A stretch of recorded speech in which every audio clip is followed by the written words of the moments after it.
بسم الله الرحمن الرحيم.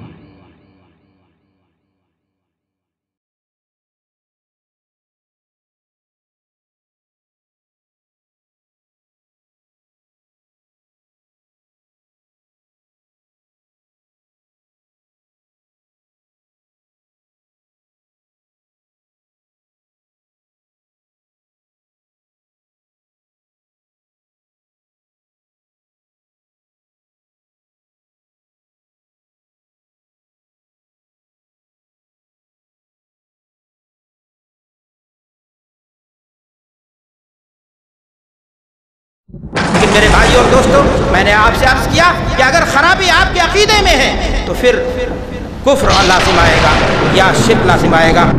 اللہ کا بندہ ہے، اللہ کا ولی ہے، اللہ کا پجاری ہے، اللہ کی پرستش کرنے والا، اس کی زندگی کی ہر چیز اس سے مختلف ہو۔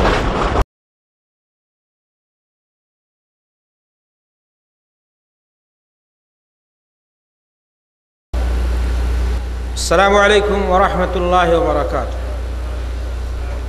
الحمد لله نحمده ونستعينه ونستغفره ونؤمن به ونتوكل عليه ونعوذ بالله من شرور أنفسنا ومن سيئات أعمالنا، من يهده الله فلا مضل له ومن يضلله فلا هادي له، وأشهد أن لا إله إلا الله وحده لا شريك له، وأشهد أن محمدًا عبده ورسوله. أما بعد فإن خير الحديث كتاب الله، وخير الهدي هدي محمد صلى الله عليه وسلم، وشر الأمور محدثاتها، وكل محدثة بدعة، وكل بدعة ضلالة، وكل ضلالة في النار. قال الله تعالى في القرآن المجيد: أعوذ بالله من الشيطان الرجيم، بسم الله الرحمن الرحيم. يا أيها الذين آمنوا لا تتخذوا اليهود والنصارى أولياء بعضهم أولياء بعض ومن يتولهم منكم فإنه منهم والله لا يهدي القوم الظالمين. رب اشرح لي صدري ويسر لي أمري واحلل عقدة من لساني يفقهوا قولي. سبحانك لا علم لنا إلا ما علمتنا إنك أنت العليم الحكيم. حضرات علماء کرام، بزرگان محترم، کارکنان اسلامک دعویٰ سینٹر مبرز، معزز سامعین، آج بتاریخ 9 جمادی الثانی سن 1434 ہجری بروز جمعرات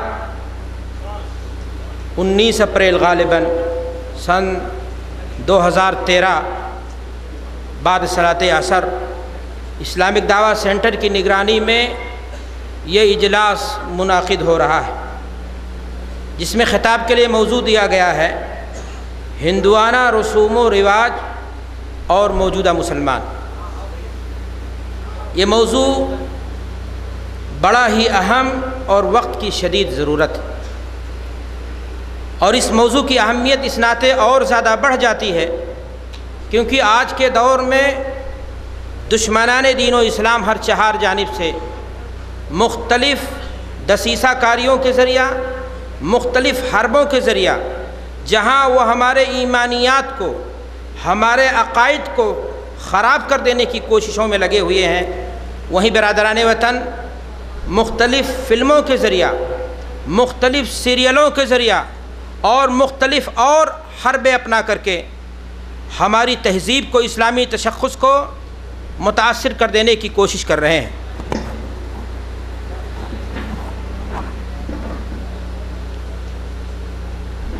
اور اس کا اثر بھی ہمارے سامنے واضح ہے۔ آج معاشرے کے اندر چھوٹی چھوٹی بچیوں کے ماتھے پر تلک، بندی، پاؤں میں گھگھرو، گلے میں قسمت کے پتھروں کی لکیریں اور اس طرح کی اور دیگر چیزیں ہیں جو ہندو ثقافتی تہذیب کی الغار ہی کا نتیجہ ہے۔ بات اسی پر ختم نہیں ہوتی، بلکہ اگر آستھا اور امید کے نام پر فقیری کا بھیس بنا کر کے یہ برادران وطن کاشی اور متھرا اور مختلف جگہوں کی زیارت کرتے ہیں، تو آج کا مسلمان بھی مختلف صورتیں بنا کر کے، فقیری کا بھیس بنا کر کے، بابا کے نام کی منتیں مانتے ہوئے اپنی مرادوں کو لے کر کے نامعلوم کہاں کہاں کی خاک چھانتا ہے، اور وہاں جانے کے بعد وہ تمام چیزیں کرتا ہے جو شرک کے زمرے میں آتے ہیں، جن کا اسلام سے کوئی تعلق نہیں ہے۔ ضرورت ہوئی اس بات کی کہ اس موضوع کو سمجھا جائے اور سمجھایا جائے، اور اس جانب لوگوں کی توجہ دلائی جائے، یہ بتایا جائے کہ آخر وہ کون سے رسومات ہیں ہندوانہ جو آج مسلم سماج کے اندر بالکل سرایت کر گئے ہیں، اور ہم جانے انجانے ان چیزوں کو اپنا رہے ہیں تاکہ ان چیزوں سے بچا جا سکے۔ میں شکر گزار ہوں اس مکتب کے مدیر کا، شیخ محترم برادرم نسیم احمد صاحب اور ان کے رفقا کا، اور ان کے تمام متعاونین کا، جن کی حسین کوششوں سے یہ مجلس آج منعقد ہوئی ہے اور ہمیں کچھ کہنے کا موقع مل رہا ہے۔ دینی بھائیوں اور دوستوں، جب کوئی شخص اسلام لاتا ہے تو نمایاں طور پر اس کے اندر کچھ تبدیلیاں واقع ہوتی ہیں، اس کی دوستی اور دشمنی کا معیار بدل جاتا ہے۔ کل تک جو لوگ اس کے دوست تھے وہ دشمن بن جاتے ہیں، اور جو دشمن تھے وہ دوست بن جاتے ہیں۔ کل تک جن عقائد اور نظریات کو وہ اپنے لیے نجات کا، مکتی کا، نروان کا اور خلاصی پانے کا ذریعہ سمجھتا تھا، ان عقائد اور نظریات سے اسے گھن اور نفرت ہو جاتی ہے، اور جن عقائد اور نظریات سے وہ گھن کرتا تھا انہی عقائد میں اپنے لیے نجات کا ذریعہ، جنت کا راستہ پاتا ہے۔ اور یہی نہیں بلکہ ان نئے دوستوں کے لیے، اس نئے عقیدے کے لیے اگر ضرورت پڑ جائے تو وہ اپنے مال کو بھی خرچ کرتا ہے، اور جان کی بھی ضرورت پڑ جائے تو اسے بھی دینے میں دریغ نہیں کرتا۔ اور اس کی واضح مثالیں قرآن مجید کے اندر موجود ہیں، اس کی واضح مثالیں اللہ کے رسول صلی اللہ علیہ وسلم کے فرمودات میں بھی موجود ہیں، آپ سیرت کی کتابوں میں بھی دیکھ سکتے ہیں۔ قرآن مجید ہماری نشاندہی کرتا ہے گزشتہ نبیوں کے تعلق سے۔ اللہ تعالیٰ قرآن مجید کے اندر ارشاد فرماتا ہے، قد كانت لكم اسوة حسنة في ابراہیم والذین معه اذ قالوا لقومه انا براء منكم ومما تعبدون من دون الله كفرنا بكم وبدا بيننا وبينكم العداوة والبغضاء وبدا حتى تؤمنوا بالله وحده۔ آپ جانتے ہیں حضرت ابراہیم علیہ السلام، ابراہیم خلیل کی زندگی پوری آزمائش سے عبارت ہے۔ وہ جب ایمان لے آئے، اور ان کے ساتھ گنتی کے چند لوگ جب ایمان لے آئے، اللہ کی وحدانیت کو انہوں نے قبول کر لیا، تو انہوں نے اس بات کی پرواہ نہیں کی کہ خاندان والے دشمن ہو جائیں گے، گھر والے دشمن ہو جائیں گے، گاؤں والے دشمن ہو جائیں گے، ملک والے دشمن ہو جائیں گے۔ انہوں نے علی الاعلان یہ کہہ دیا، براء منکم ومما تعبدون من دون اللہ کفرنا بکم، ہم ان تمام چیزوں سے جن کو تم پوچھتے ہو، نجات کا ذریعہ سمجھتے ہو، تم سے بھی اور ان چیزوں سے بھی ہم برات کا کیا کرتے ہیں؟ اعلان کرتے ہیں، انکار کرتے ہیں۔ ہمارے درمیان تمہارے درمیان دوستی دوبارہ ہو سکتی ہے، اس کی شرط یہ ہے تؤمنوا باللہ وحدہ۔ یہ ہے میرے بھائیو اور دوستو ایمان کا تقاضا، کہ دین کی بنیاد پر دوستی اور دین کی بنیاد پر نفرت، یہی ایمان کا تقاضا ہے جسے قرآن مجید آپ کے سامنے رکھ رہا ہے۔ اللہ تعالیٰ قرآن مجید میں امت اسلام کو مخاطب کرتے ہوئے فرماتا ہے، یا ایھا الذین آمنوا لا تتخذوا اليہود والنصارى اولیاء، اے لوگو جو ایمان لے آئے ہو، تم یہود و نصارہ کو اپنا دوست مت بناؤ۔ بعضهم اولیاء بعض، وہ آپس میں ایک دوسرے کے کیا ہیں؟ دوست ہیں۔ یا ایھا الذین آمنوا لا تتخذوا اليہود والنصارى اولیاء بعضهم اولیاء بعض، آپس میں ایک دوست ہیں۔ وَمَن يَتَوَلَّهُم مِّنكُمْ فَإِنَّهُ مِنْهُمْ، اگر آپ میں سے کوئی ان سے دوستی کی امید رکھتا ہے تو ایک وہم ہے۔ اسلام اپنے ماننے والوں کو اپنے پڑوسیوں کے ساتھ حسن سلوک کا حکم دیتا ہے۔ یہ مفہوم نہیں ہے اسلام یہ کہتا ہے کہ آپ غیر مسلم سے معاملات نہ رکھیں، غیر مسلم اگر پڑوسی ہے تو انسانی بنیادوں پر اس کے ساتھ پیش نہ آئیں، لیکن اخلاص کی بنیاد پر جو محبت ہوتی ہے، اگر آپ یہ کہتے ہیں کہ فلاں غیر مسلم ہمارا مخلص دوست ہے تو یہ آپ کا ایک دھوکہ ہے۔ یاد رکھیں دوستی 3 قسم کی ہوتی ہے، اور دشمنی کا بھی معیار وہی ہے۔ ایک شخص وہ آپ کا دوست ہے جو واقعی معنی میں آپ کے لیے مخلص ہے اور آپ سے دوستی کرتا ہے۔ دوسرا دوست وہ ہوتا ہے جو آپ کے دوست کا دوست ہوتا ہے، اور تیسرا دوست وہ ہوتا ہے جو آپ کے دشمن کا دشمن ہوتا ہے۔ یاد رکھیں، اسی چیز کو آپ پلٹ لیجئے کہ آپ کا ایک دشمن وہ ہے جو کھلم کھلا آپ سے دشمنی کا اعلان کرتا ہے، اور دوسرا دشمن وہ ہے جو آپ کے دوست سے کیا کرتا ہے؟ دشمنی کرتا ہے، اور تیسرا دشمن وہ ہے جو آپ کے دشمن کا کیا ہے؟ دوست ہے۔ میرے بھائی اور دوستو، قرآن مجید کا آپ مطالعہ کیجئے، اللہ فرماتا ہے یا ایھا الذین آمنوا لا تتخذوا عدوی وعدوکم اولیاء، میرے دشمنوں کو، اسلام کے دشمنوں کو تم کہو کہ مخلص میرا یہ دوست ہے، تو تمہارا یہ کیا ہے؟ دھوکہ ہے۔ میں نے آپ سے کہا قرآن مجید میں بھی اس کی مثالیں ہیں، اور رسول کریم صلی اللہ علیہ وسلم کی احادیث میں بھی اس کی مثالیں ملتی ہیں۔ بدر کا میدان ہے، ابو بکر صدیق رضی اللہ تعالیٰ عنہ کے بیٹے اسلام نہیں لائے تھے۔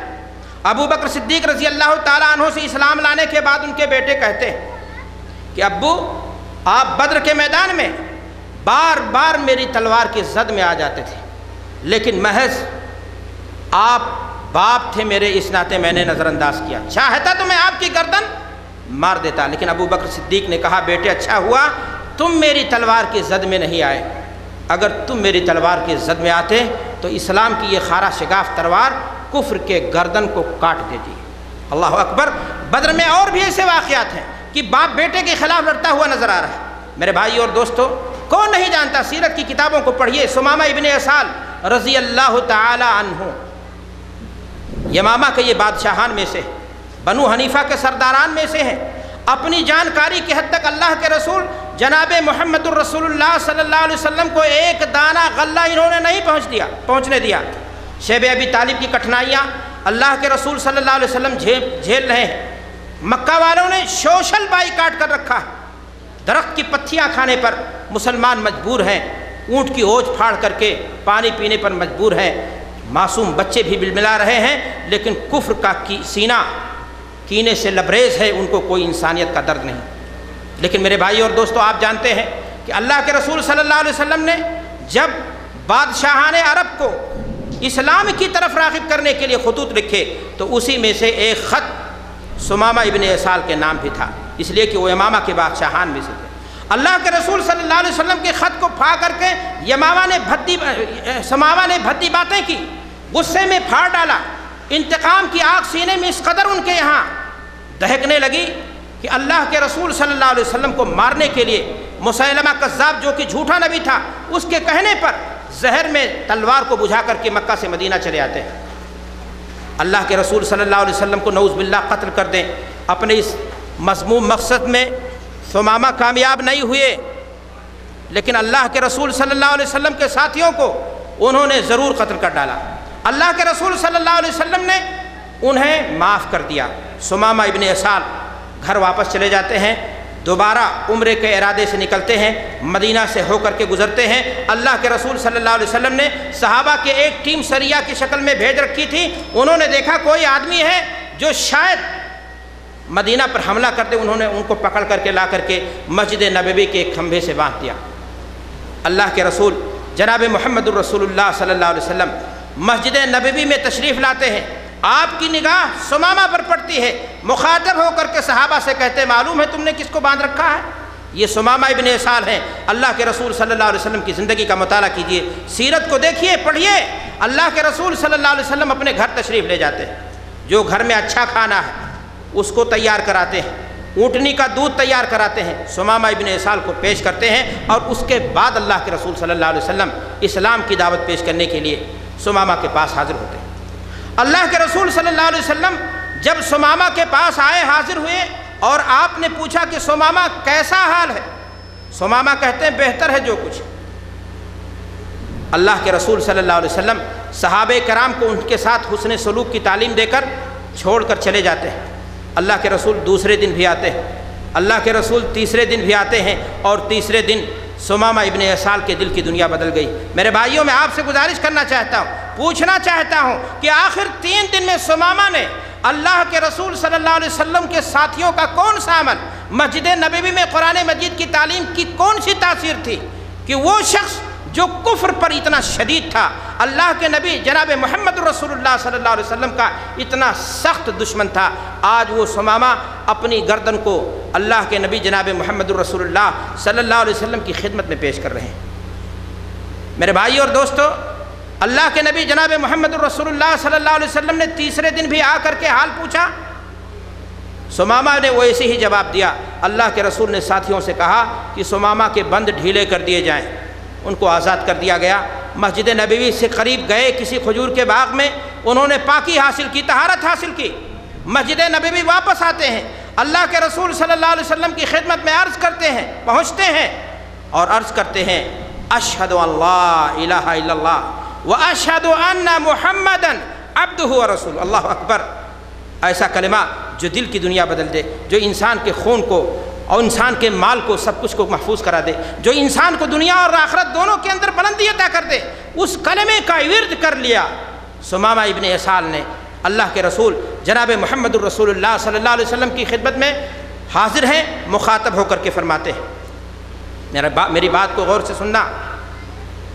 اللہ کے رسول صلی اللہ علیہ وسلم کو مخاطب کرتے ہوئے ثمامہ ابن اسال فرماتے ہیں کہ اے اللہ کے رسول صلی اللہ علیہ وسلم، روئے زمین پر آپ کے چہرے سے زیادہ مبغوض، آپ کے چہرے سے زیادہ منحوس، آپ کے لوگوں سے زیادہ برا، آپ کے شہر سے زیادہ نفرت مجھے کسی چیز سے نہیں تھی۔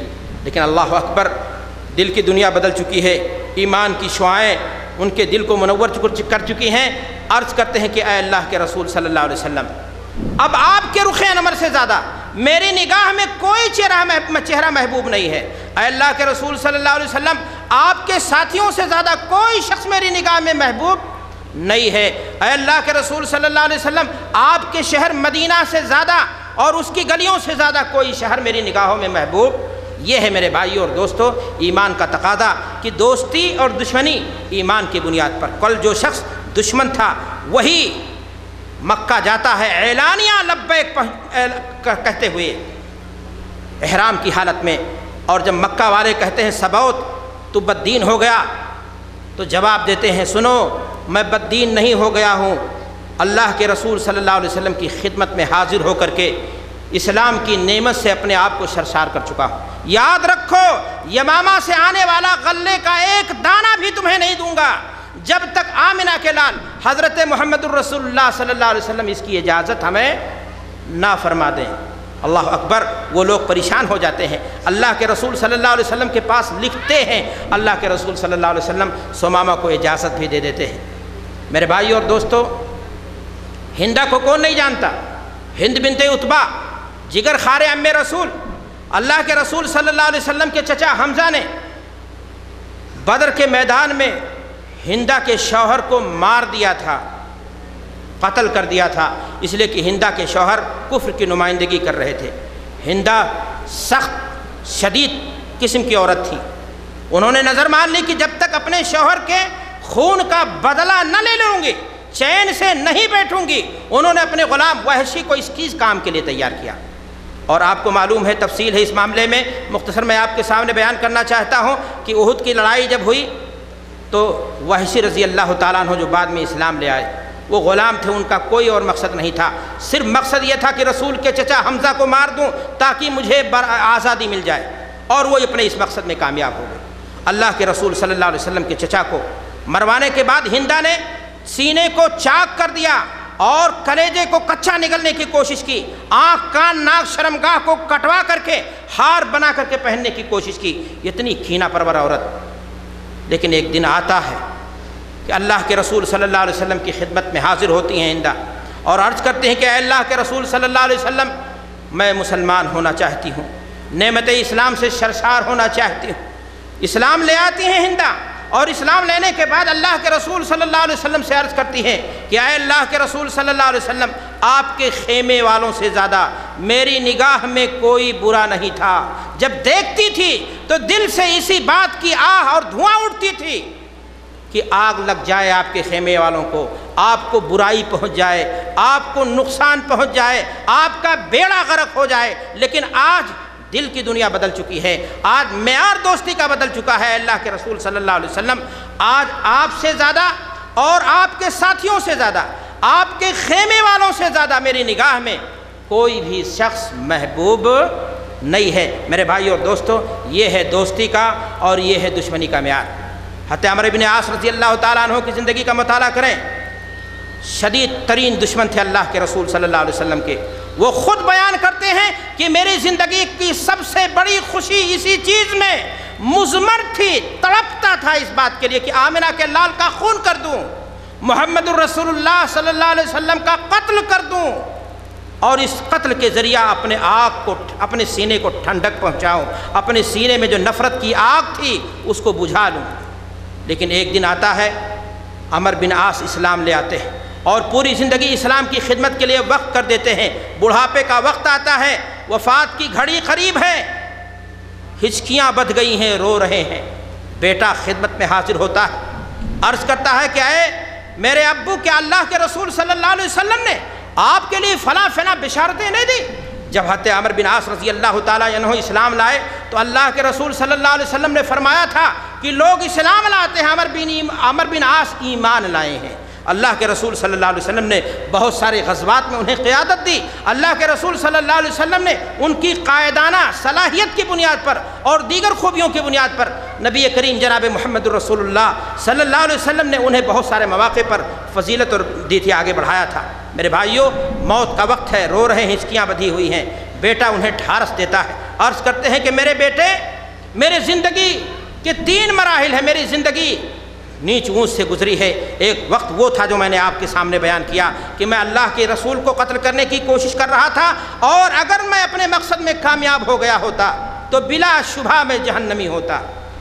لیکن میری زندگی کا دوسرا دور آیا، میں نے اسلام کا کلمہ پڑھ لیا، محمد الرسول اللہ صلی اللہ علیہ وسلم کی غلامی قبول کر لی، میں نے پوری زندگی اسلام کے دفاع میں لگا دی، اسلام کی سربلندی میں لگا لی، اسلام کی سرحدوں کی حفاظت میں لگا لی، اسلام کی ترویج و اشاعت میں لگ گیا۔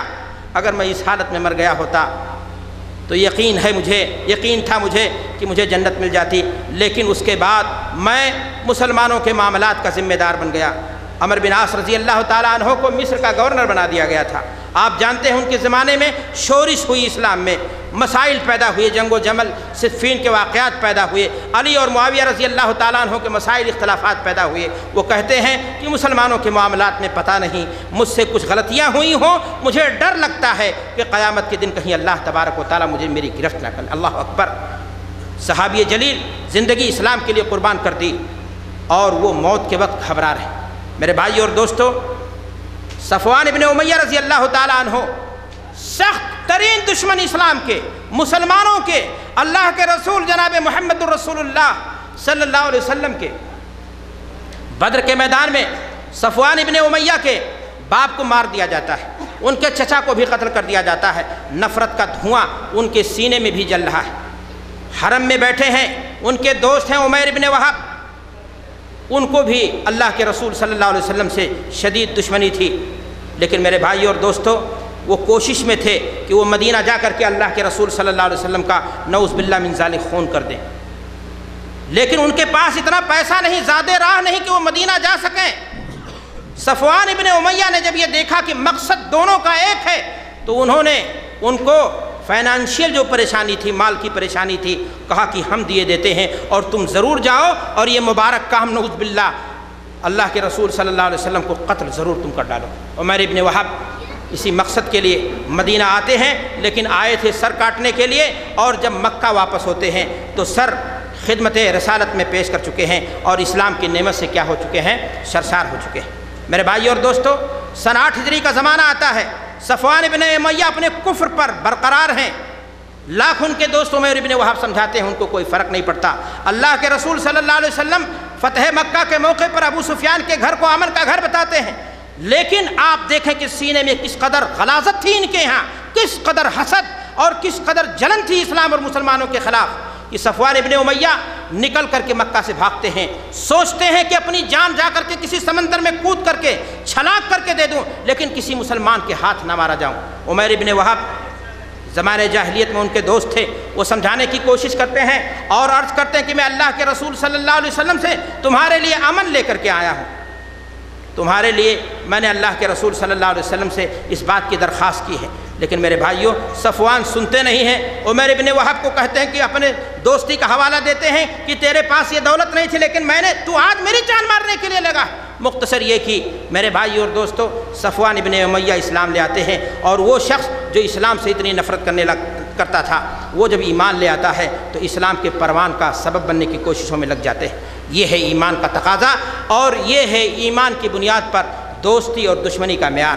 میرے بھائیو اور دوستو کہ ایک مسلمان ایمان کی بنیاد پر دوستی کرے اور ایمان کی بنیاد پر کسی انسان سے دشمنی کرے۔ اس ناطے کوئی دشمن نہیں ہے کہ فلاں ہندوستانی ہے، فلاں پاکستانی ہے، فلاں بنگلہ دیشی ہے۔ اسلام ایک گھر ہے، ہر مسلمان اس گھر کا، اس پاور ہاؤس کی ایک طاقت ہے۔ مسلمانوں کو کوئی حدود، کوئی سرحد رنگ و نسل اور قوم و برادری تقسیم نہیں کر سکتی ہے۔ لیکن افسوس کی بات ہے میرے بھائیو اور دوستو، اسلام کا جو معیار، ایمان کا جو تقاضا، جو معیار اصحاب رسول نے پیش کیا تھا، زمانے کے گزرنے کے ساتھ مسلمان اس معیار پر برقرار نہیں رہ پایا۔ ہو سکتا ہے بر صغیر کے مسلمان، ہمارے باپ دادا جو مسلمان ہوئے ہوں، ان کے اندر وہی ایمانی غیرت رہی ہو، اور وہ جب اسلام لائے ہوں تو انہوں نے ہندوانہ رسوم و رواج سے بالکلیہ انکار کیا ہو، اس سے علیحدگی برتی ہو۔ لیکن میرے بھائی اور دوستو، ہندوؤں کے ساتھ رہتے رہتے آج ہماری نسلیں ان کے ساتھ جیتے جیتے حالت ہماری یہ ہے کہ آج ہم ان کی تہذیب و ثقافت سے متاثر ہوئے بغیر نہیں رہ سکے۔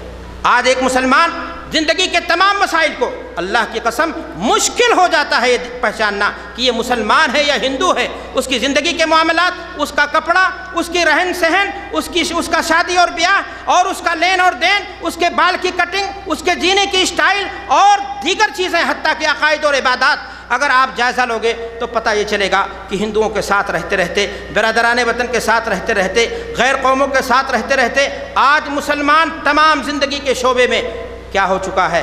ان سے متاثر ہو چکا ہے، ان کی تاثیر قبول کر چکا ہے۔ میرے بھائی اور دوستو، میں ایک بات کہہ دیتا ہوں، ایک مسلمان کی زندگی میں سب سے اہم دولت، سب سے بڑی دولت اس کا اپنا عقیدہ ہے، اس کا اپنا ایمان ہے۔ ایک مسلمان کو ہمیشہ یہ کوشش کرنی چاہیے کہ اپنے ایمان کی دولت کو، اپنے عقیدے کی دولت کو وہ صاف اور شفاف رکھے، کہیں بھی اس کے اندر غبار نہ آئے، انگوٹھی کے نگینے کی طرح کیا ہو، وہ صاف ہو۔ لیکن میرے بھائیوں، میں عرض کرنا چاہتا ہوں کہ مسلمان جس طرح زندگی کے دیگر مسائل میں بہت ساری چیزوں میں متاثر ہوا ہے، ہندوانہ ریت اور رواج سے، رسوم و رواج سے اور مسائل سے، وہیں پر مسلمان زندگی کے اس مسئلے میں بھی، عقیدے میں بھی ایک مسلمان برادران وطن سے متاثر ہوئے بغیر نہیں رہ سکا۔ آج مسلمانوں کے درمیان پایا جانے والا عقیدہ کہ اللہ تبارک و تعالیٰ اپنے بندوں کے اندر حلول کر آتا ہے، تصوف کے چور دروازے سے دراز چادریں پہن کر کے دین کے نام پر یہ عقیدہ جو محض ہندوانہ تھا، خالص ہندوانہ عقیدہ تھا، جو اسلام اور مسلمانوں کے خلاف برپا کیا گیا، سازشیں رچی گئیں، آج میرے بھائی اور دوستو یہ عقیدہ مسلمانوں کے اندر پروسا گیا کہ اللہ تبارک و تعالیٰ اپنے بندوں کے درمیان کیا کرتا ہے، حلول کر جاتا ہے۔ یہ عقیدہ بھی دیا گیا جو محض ہندوؤں کا عقیدہ تھا کہ آج مسلمان بزرگوں کی قبروں پر جا کر کے، ان کے آستھانوں اور درگاہوں پر جا کر کے، ان کے مزاروں پر جا کر کے ان کی پکار لگائے، ان سے آستھا کے نام پر، امید کے نام پر ان سے سوال کرے، ان سے فریادیں کرے، ان سے التجائیں کرے، اور ان سے اپنے امیری اور غریبی کا سوال کرے، شفا یابی کی بھیک مانگے۔ میرے بھائی اور دوستو، اگر یہی عقائد آپ کے ہیں تو یقین مانیں پھر آپ کو اپنے عقیدے کی اصلاح کے لیے اللہ سے دعا کرنی چاہیے۔ اسی حالت میں آپ کی موت ہو گئی تو آپ کی موت شرک پر ہوگی، اس لیے کہ عقیدے میں خرابی شرک کے مترادف ہے، عقیدے میں خرابی کفر کے مترادف ہے۔ کسی زندگی کے اور مسئلے میں بھی غیر قوموں سے متاثر ہونا، چاہے وہ زندگی کا کوئی پہلو ہو، ایک مسلمان کے لیے درست نہیں ہے، اس لیے کہ اسلامی تشخص، اسلامی ثقافت، اسلامی تہذیب، اللہ کے رسول صلی اللہ علیہ وسلم چاہتے ہیں، دین یہ چاہتا ہے، اسلام یہ چاہتا ہے کہ ایک مسلمان دور سے لگے کہ اللہ کا بندہ ہے، اللہ کا ولی ہے، اللہ کا پجاری ہے، اللہ کی پرستش کرنے والا، اس کی زندگی کی ہر چیز اس سے مختلف ہو۔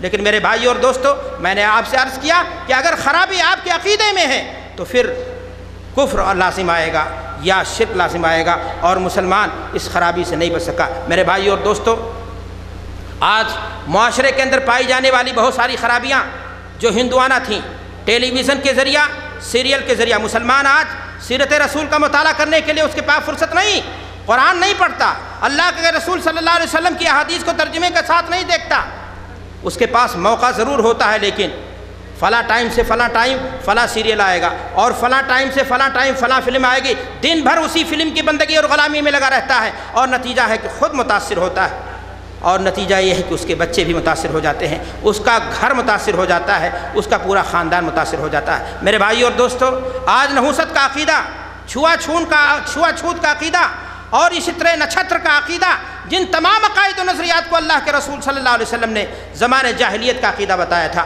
آج مسلمانوں کے اندر پائے جاتے ہیں یا نہیں؟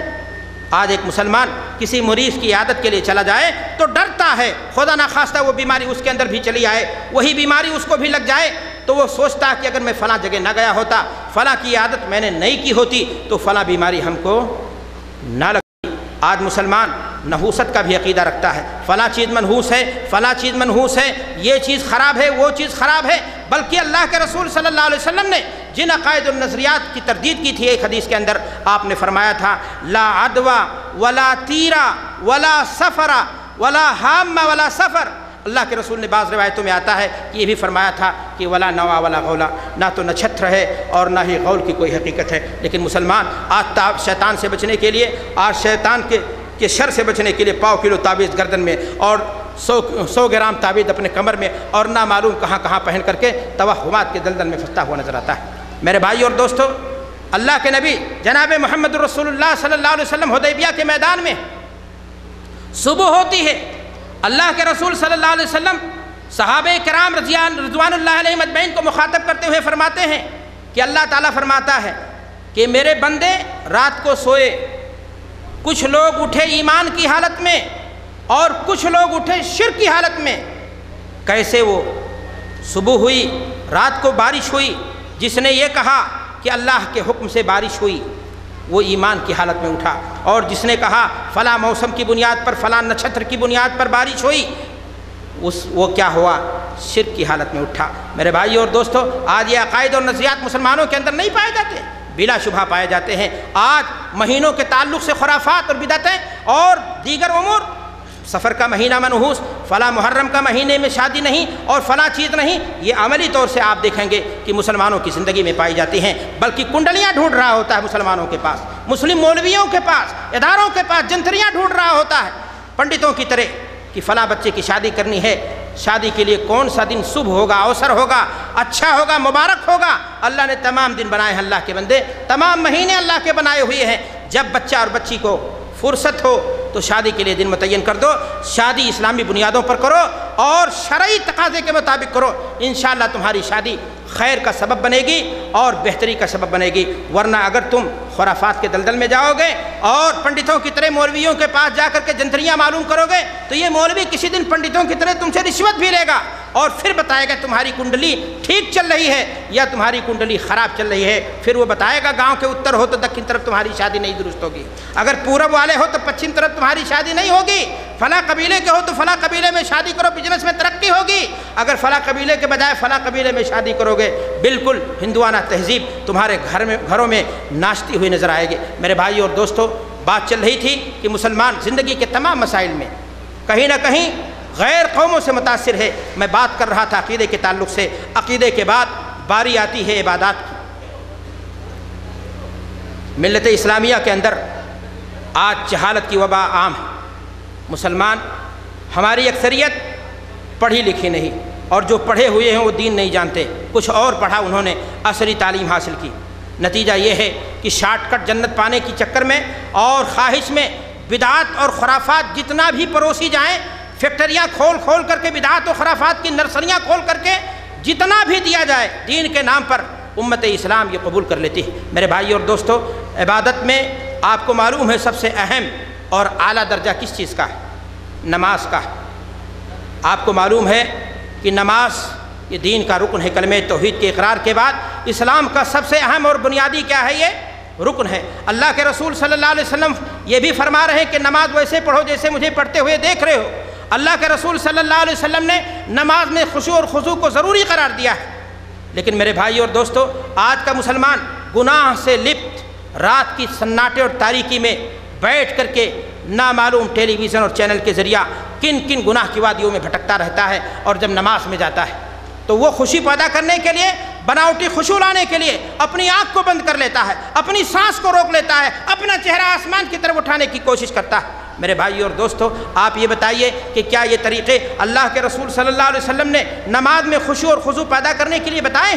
اللہ کے رسول صلی اللہ علیہ وسلم نے تو یہ بات بتائی تھی کہ نماز پڑھو اور نماز سے پہلے اپنے دل کے اندر اللہ کا خوف ہو۔ اگر تمہارے دل میں اللہ کا خوف نہیں ہوگا تو پھر نماز میں خشوع نہیں آئے گی، اور سب کچھ کے باوجود بھی اگر تمہارے خشوع کو شیطان اچکنے کی، تمہارا سب سے بڑا دشمن لگا ہوا ہے، تمہارے پیچھے لگا ہوا ہے اور تم سے تمہارے نماز کی خشوع کو چھین لینا چاہتا ہے جو تمہاری نماز کی جان ہے، تو پھر تم اذکر الموت فی صلاتک، موت کو یاد کر لو، موت کو یاد کر لو۔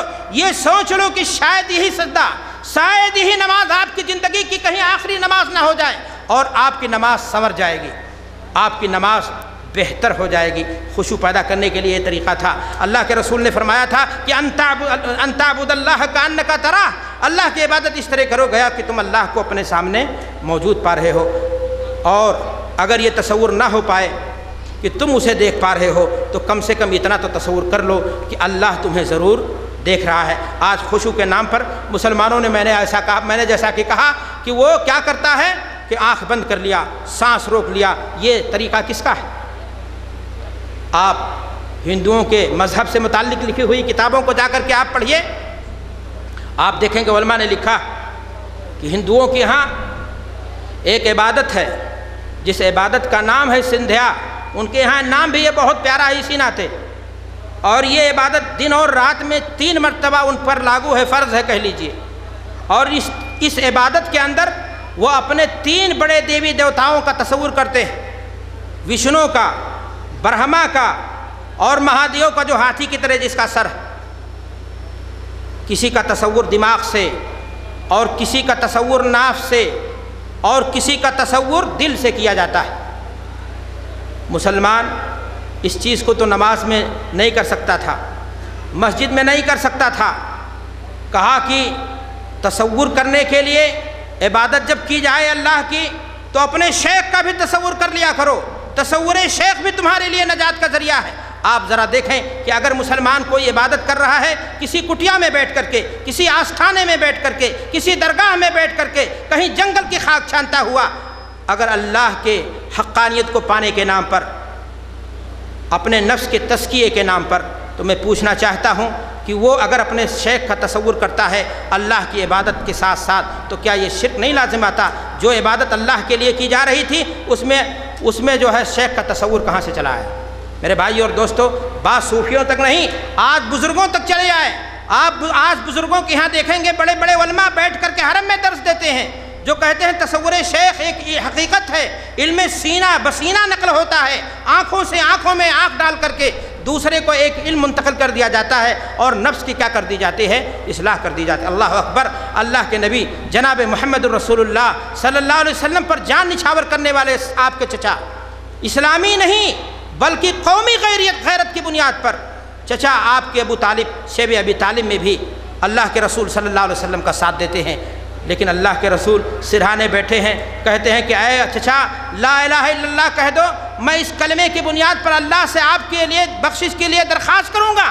لیکن اللہ کے رسول صلی اللہ علیہ وسلم کے پاس نہ وہ نگاہیں تھیں، نہ وہ علم سینہ بسینہ تھا کہ اپنے چچا کو منتقل کر دیتے۔ لیکن آج لوگوں نے علم سینہ بسینہ کے نام پر کیا کچھ طوفان کھڑا کر رکھا ہے۔ میرے بھائی اور دوستو، صوفیوں کے ہاں اور بھی چیزیں ہوتی ہیں۔ وہ لا الہ الا اللہ کو پڑھتے وقت کہتے ہیں لا کا تصور فلاں جگہ سے کیجئے، الا اللہ کا تصور فلاں جگہ سے کیجئے، لا کا تصور فلاں جگہ سے کیجئے، اور اللہ کا تصور فلاں جگہ سے، اور جب لاسٹ میں اللہ آئے تو دل سے اس کا کیا کیجئے؟ پھر ضربے لگائیے، اللہ اللہ اللہ۔ آج یہ تصور اسلام کے اندر، مسلمانوں کے اندر، نہ اسلام اس سے بگڑے نہ ایمان جائے۔ میرے بھائی اور دوستو، یہ اللہ کے رسول صلی اللہ علیہ وسلم کا طریقہ نہیں تھا، اللہ کے رسول صلی اللہ علیہ وسلم کے ساتھیوں کا طریقہ نہیں تھا۔ یہ عبادت کے نام پر، دین کے نام پر، ریاضت کے نام پر، تزکیہ نفس کے نام پر امت اسلام کو گمراہ کرنے کا کام کیا جا رہا ہے، اور ایسا شخص اسلام کا مجرم ہے، قانون کا مجرم ہے، اللہ کا باغی ہے۔ اللہ تبارک و تعالیٰ ایسے شخص کو دنیا میں بھی ذلیل کرے گا، اور قیامت کے دن بھی دردناک عذاب سے کیا کر دے گا؟ دوچار کر دے گا۔ میرے بھائی اور دوستو، نماز عبادت ہے فریضے کی شکل میں، اور بھی عبادتیں ہیں۔ زکوٰۃ عبادت ہے رکن اسلام کی شکل میں۔ قرآن مجید میں اللہ تبارک و تعالیٰ فرماتا ہے وَآتُوا حَقَّهُ يَوْمَ حَصَادِهِ، کسانوں جب تم اپنی کھیتی کاٹو اور تمہارا غلہ نصاب کو پہنچ جائے، آپ کو معلوم ہے کہ شریعت اسلامیہ نے زکوٰۃ کے تعلق سے ہر چیز کا الگ الگ نصاب دیا ہے۔ سونے کا نصاب الگ ہے، چاندی کا نصاب الگ ہے، آپ کے پاس اونٹ، گائے، بیل اور اس طرح بکری ہے تو اس کا نصاب الگ ہے۔ غلے کے تعلق سے اللہ فرماتا ہے کہ جس دن کٹائی ہو اور تمہارا غلہ اگر نصاب کو پہنچ جائے تو اسی دن اس کا حق کیا کر دو، ادا کر دو۔ مسلمان کی عملی زندگی کا مطالعہ کر لو، مسلمان نماز بھی 80% نہیں پڑھتا، زکوٰۃ 90% مسلمان نہیں دیتا ہے، لیکن ایک کام ضرور کرتا ہے، اگر اس کا باپ مر جائے، اس کا کوئی عزیز مر جائے تو قل ضرور کروائے گا، چاہے وہ تیجا کے نام پر کروائے، چاہے وہ چھٹی کے نام پر کروائے، چاہے وہ 11ویں کے نام پر کروائے، چاہے وہ 40واں کے نام پر کروائے۔ میں عرض کرنا چاہتا ہوں میرے بھائی اور دوستو، زکوٰۃ جو دین کا حصہ نہیں رکن اسلام تھا، اس میں غفلت برتی گئی اور خرافات کہاں سے آئی؟ چور دروازے سے۔ جو عمل ہندوؤں کا تھا، ہندوؤں کے ہاں ایک عبادت ہے جسے وہ سرادھ کہتے ہیں۔ ہندو اپنے مردوں کو ثواب پہنچانے کے لیے، ایصال ثواب کے لیے یہ عمل کرتا ہے، کھانا پکواتا ہے، پنڈت کو بلواتا ہے، اسلوک پڑھواتا ہے، غریبوں میں تقسیم کرتا ہے، تصور یہ رکھتا ہے کہ اس طرح کرنے سے ہمارے مردوں کو ثواب پہنچ جائے گا۔ آج مسلمان بھی وہی کرتا ہے۔ تاریخیں آگے پیچھے ضرور ہو سکتی ہیں میرے بھائی اور دوستو، سوال یہ ہے کہ اللہ کے رسول صلی اللہ علیہ وسلم کی زندگی میں صحابہ کرام میں سے کئی کا انتقال ہوا تھا، اللہ کے رسول صلی اللہ علیہ وسلم کے عزیزوں میں سے کسی کا کئی لوگوں کا انتقال ہوا تھا، لیکن کیا اللہ کے رسول نے بھی تیجا کیا تھا، برسی کی تھی، پل منوایا تھا، 11ویں کی تھی، 40واں کیا تھا؟ یہ ساری حرکتیں ہندوؤں کے ساتھ رہتے رہتے ہندوانہ تہذیب کی دین ہے جو آج مسلمانوں کے اندر دین کے نام پر میرے بھائیوں چلی آئی ہیں، اور مسلمان یہ سمجھتا ہے کہ یہ دین کا کیا ہے، حصہ ہے۔ اللہ کے رسول جناب محمد الرسول اللہ صلی اللہ علیہ وسلم کی تعلیمات اس تعلق سے کیا ہیں؟ سنو اور میری بات کو غور سے سنو۔ اللہ کے رسول صلی اللہ علیہ وسلم کے قریبی حضرت جعفر طیار کی شہادت ہو جاتی ہے۔ اللہ کے رسول صلی اللہ علیہ وسلم حکم دیتے ہیں اِسْنَوْا لِآلِ جعفر طَعَامًا فَإِنَّهُ أَصَابَهُمْ مَا أَصَابَهُمْ، کہ خاندان جعفر کے لیے کھانا پکا کر کے ان کے گھر بھیج دو، اس لیے کہ ان کو کسی چیز نے مشغول کر دیا ہے۔ جعفر کی موت کی بنیاد پر ان کے خاندان والے کیا ہو چکے ہیں؟ مشغول ہو چکے۔ اسلام کا یہ طریقہ تھا کہ جس کے گھر وفات ہو جائے، جو عزیز و اقارب ہیں وہ لوگ، جو دوست اور ساتھی ہیں وہ لوگ اس کے گھر کھانا پکا کر کے بھیج دیں تاکہ وہ اپنی اس مشکل کی گھڑی میں کھانا پکانے کی زحمت میں مشغول نہ ہو۔ لیکن میرے بھائیو اور دوستو، آج معاملہ الٹا ہو گیا، آدمی مر جاتا ہے، اس کے گھر جماوڑا کیا جاتا ہے، چاہے اس دن، چاہے اس کے مرنے کے تیسرے دن، چاہے اس کے مرنے کے 7ویں دن، چاہے اس کے مرنے کے 13ویں دن الگ الگ ہو سکتے ہیں، 11ویں دن، 40ویں دن، اور وہاں اکٹھا ہو کر کے وہ کٹھ کیا جاتا ہے، کھانا پکوایا جاتا ہے، بریانی ٹھنکائی جاتی ہے، اور سارے وہ کام کیے جاتے ہیں جو محض میرے بھائی اور دوستو ہندوانہ ہے۔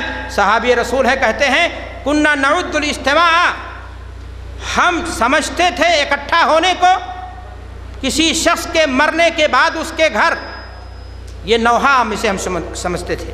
تو میرے بھائی اور دوستو، چاہے 30واں کے نام پر اکٹھا ہوا جائے، چاہے 40واں کے نام پر اکٹھا ہوا جائے، چاہے اور کسی نام پر اکٹھا ہوا جائے، یہ سارے عمل غلط ہیں، یہ مسلمانوں کے عمل نہیں ہیں، اسلام کا طریقہ یہ نہیں ہے، اللہ کے رسول صلی اللہ علیہ وسلم نے یہ باتیں ہمیں نہیں سکھائی۔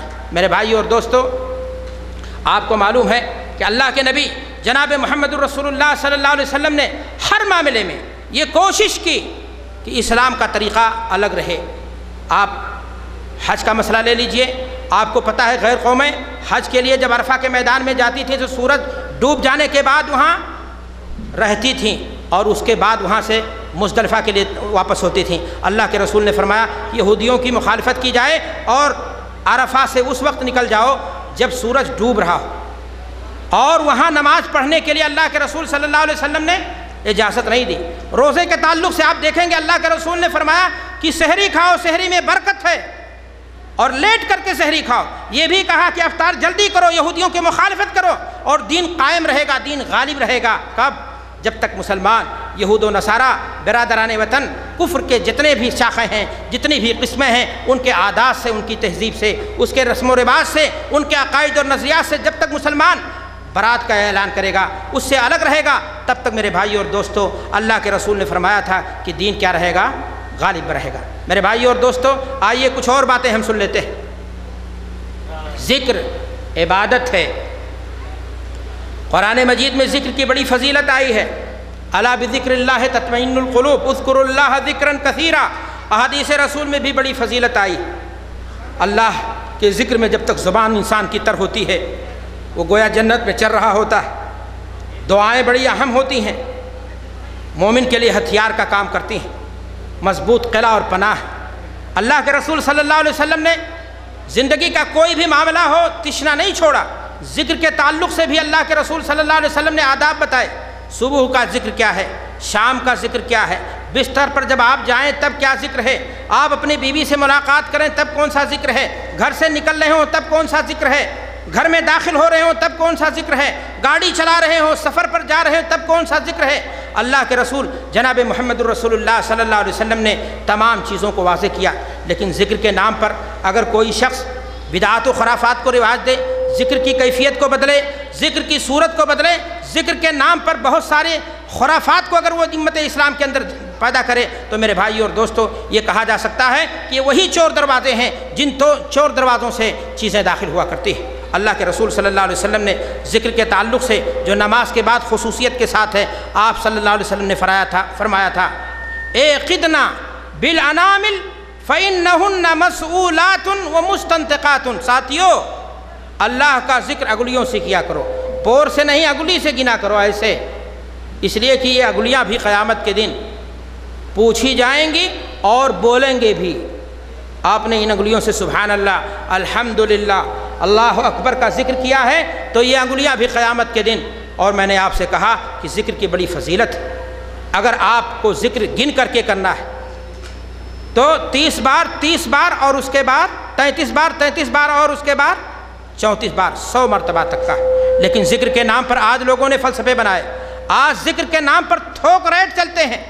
کتنے ایسے واقعات آپ کو ملیں گے کرامت اور بزرگی کے نام پر، جو کہا یہ جاتا ہے کہ فلاں بزرگ صاحب نے اتنا مرتبہ کا ذکر اسٹاک کر کے رکھا تھا، اور فلاں کی ماں کو لوگ جہنم میں فرشتے لے جا رہے تھے، اچانک بیٹا رونے لگا اور فلاں بزرگ مجلس میں بیٹھے بیٹھے انہوں نے ذکر کا اسٹاک رکھا ہوا تھا، اس کے ماں کے حوالے کر دیا، اور اس کی ماں کو فرشتے جو جہنم کی طرف لے جا رہے تھے وہ جنت کی طرف لے جانے لگے۔ میرے بھائی اور دوستو یہ کہاں کا تصور ہے؟ بڑا آسان سا تصور ہے کہ دوسرے کا عمل کے ذریعہ دوسرے کی کیا کرا دی جائے؟ بخشش کرا دی جائے۔ میں نے کسی وقت کسی کتاب میں پڑھا تھا کہ آپ کو معلوم ہے کہ یہ رام جیسا بھی نام ہے، صحیح ہے یا جھوٹ ہے، لیکن ان کے بارے میں جو چیزیں لکھی جاتی ہیں ہندوستان میں کہ وہ بڑے بزرگ ٹائپ کے انسان تھے، شریف تھے، جو بھی تھے، ان کے بارے میں یہ لکھا گیا ہے کہ وہ ایک مرتبہ جنگل میں گئے۔ راکچھچ کا نام سنا ہے؟ راکچھچ وہاں رشی منی ہندو عقیدے کے مطابق جنگل میں جو بیٹھ کر کے کٹیاؤں میں ہو ہا لگایا کرتے ہیں اپنے حساب سے، وہ راکچھچ ان لوگوں کو مار مار کے کھا لیتا تھا۔ ہڈیاں انہوں نے دیکھی ایک جگہ جمع شدہ، یہ کن لوگوں کی تھی؟ انہی رشیوں منیوں کی جو تپسیا اور نروان کے نام پر اپنے بیوی بچوں کو، گھروں کو چھوڑ کر کے میدان نہیں بلکہ بیابان میں چلے گئے تھے۔ رام جی جب گئے بنواس، ان کے بارے میں لکھا ہے کہ ان کا مقابلہ ہو گیا راکچھچ سے، اور راکچھچ کو انہوں نے کیا کیا؟ مار ڈالا۔ اور جب مار ڈالا تو سارے رشی منی مارے خوشی کے اچھل پڑے، اور جو سب سے بڑا تپسیا والا رشی تھا وہ مارے جوش کے خوش ہو کر کے کہتا ہے رام جی کو کہ رام جی میں آپ کے اس عمل سے اتنا خوش ہوا ہوں کہ اتنے سال کی تپسیا، اتنے سال کی جو ہماری ریاضت و محنت تھی، اور آپ کو کیا کر رہا ہوں؟ ہیبا کر دے رہا ہوں۔ یہ تصور کہ کرے کوئی اور مزہ کوئی اٹھا لے، اور گناہ کوئی کرے سزا کوئی مل جائے، یہ تصور میرے بھائی اور دوستو جو قرآن خوانی کی ہے اور اس طرح کی دیگر چیزوں کی ہے، وہ کل کی ہے، یہ سارا کا سارا تصور میرے بھائی اور دوستو یہ وہیں سے آیا ہے۔ حیرت ہوگی، میں نے کہیں پڑھا تھا کہ کوئی استاد صاحب تھے، اتفاق سے مسلمان تھے۔ صبح کے ٹائم جب اسکول میں گئے انہوں نے بچوں سے پوچھا کہ بچوں اس میں مسلمان کون کون لوگ ہیں؟ کچھ لوگ کھڑے ہوئے، مسلمان کہاں قرآن پڑھتا ہے؟ بہرحال کوئی اللہ کا نیک بندہ اس میں تھا۔ کہا اس میں سے کتنے لوگ ہیں جو قرآن پڑھتے ہیں؟ کہا کچھ لڑکوں نے ہاتھ اٹھایا کہ ہم فلاں فلاں لوگ ہیں جو قرآن پڑھتے ہیں۔ کہا اس سال کتنی مرتبہ قرآن پڑھا ہے؟ کہا اتنی مرتبہ۔ کہا میری اماں مر گئی ہیں اس لیے آپ اپنا پڑھا ہوا قرآن میری اماں کو کیا کر دو، آپ نظر کر دو، ہیبہ کر دو، آسانی کے ساتھ ہماری ماں جی جو ہے جنت میں چلی جائیں۔ تو میرے بھائی اور دوستو، یہ نظریہ، یہ تصور کہ جو دوسروں کو ثواب کو وڈرا کر دیا جائے اور دے دیا جائے، یہ اصلاً خالص ہندوانہ عقیدہ اور نظریہ ہے جو مسلمانوں میں کنورٹ ہو کر کے چلا آیا ہے، اور آج مسلمان بیٹھے بیٹھائے اس خرافات میں کیا ہو گیا، مبتلا۔ اصل میں بات وہی ہے کہ میں نے آپ سے کہا جہالت ہے ہمارے یہاں اور وبا عام ہے ہمارے یہاں۔ شارٹ کٹ ہم تلاش میں ہوتے ہیں کہ کسی طرح ہم جنت میں چلے جائیں، اور پتہ یہ چلا کہ جنت کی جو امید بھی ہوتی ہے اسی بدعات و خرافات میں پڑھ کر کے، توہمات کے دلدل میں جا کر کے، اور ہم مزید سے مزید دھنسنے لگتے ہیں۔ میرے بھائی اور دوستو، میں عرض یہ کر رہا تھا کہ ذکر کے لیے اللہ کے رسول صلی اللہ علیہ وسلم نے کوئی مجلس بنانے کی کہ 100 آدمی اکٹھا ہو جائیں، تم 100 مرتبہ ذکر کرو، تم 100 مرتبہ ذکر کرو۔ ہمارے شیخ شبیر صاحب ہمارے بڑے بھائی ہیں، ابھی بڑے زور دے کر کے آپ کو بتا رہے تھے کہ عبداللہ بن مسعود رضی اللہ تعالیٰ عنہ نے جب لوگوں کو دیکھا تھا کوفہ کی مسجد میں کہ لوگ حلقہ بنا لیے ہیں ذکر کے لیے، تو کہا یہ کیا تماشا ہے؟ کہا ہمارے ارادے نیک ہیں۔ کہا اللہ کی قسم، اللہ کے رسول صلی اللہ علیہ وسلم کی قبر شریف ابھی پرانی نہیں ہوئی ہے، آپ کے برتن ابھی پرانے نہیں ہوئے ہیں، تم لوگوں نے دین میں ایسا طریقہ ڈھونڈ لیا جو اللہ کے رسول صلی اللہ علیہ وسلم نے کہا ہمارے ارادے نیک ہیں۔ کہا نیک ارادے ہی سے لوگوں کے ہاں بدعتیں کیا ہوتی ہیں، رواج پا جاتی ہیں۔ تو میرے بھائی اور دوستو، میں ذکر کا انکار نہیں کرتا ہوں، میں دعا کا ان کی فضیلت کا انکار نہیں کرتا، لیکن میں آپ سے یہ بات ضرور بتانا چاہتا ہوں کہ ذکر کا وہی طریقہ اپناؤ۔ اللہ کے رسول صلی اللہ علیہ وسلم نے بتایا تھا کہ انگلیوں پر گنو ذکر کو، اور مسلمان کے پاس ویسے کہاں اتنا موقع ہوتا ہے، زندگی کے بہت سارے مسائل ہوتے ہیں کہ وہ بیٹھ کر کے 1 کروڑ کا ذکر، 2 کروڑ کا ذکر کرے، بلکہ جو اللہ کے رسول کی سنت ہے، جو بتایا ہے، اس کو گن کر کے کرو۔ علامہ البانی رحمۃ اللہ علیہ فرماتے ہیں کہ اگر کسی کو گن کر کے ذکر کرنا ہے تو وہ صرف 100 تک ثابت ہے، اور اگر ویسے بلا گنے ذکر کرنا ہے تو دن بھر اللہ کا ذکر وہ کرتا رہے، اس میں کوئی حرج کی بات نہیں۔ لیکن ذکر کے نام پر آج لوگوں نے کیا کر لیا، دانے بنا لیے تسبیح کے، اور نامعلوم کیا کیا تفنن اس کے اندر۔